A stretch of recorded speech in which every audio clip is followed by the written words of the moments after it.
कोई भी जिंदा ना बचे। रुक जाओ।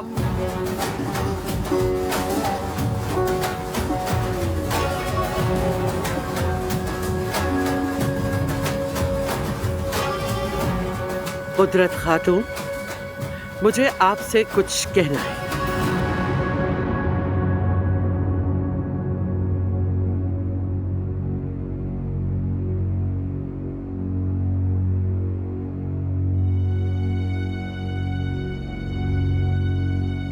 सब ठीक कर दूंगा मैं, यकीनन।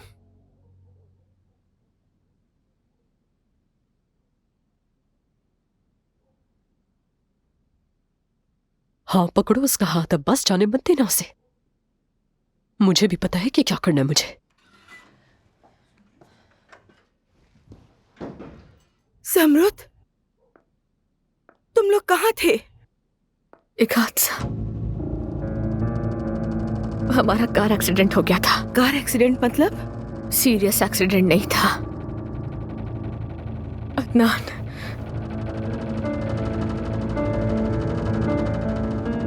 क्या अदनान की कोई खबर है?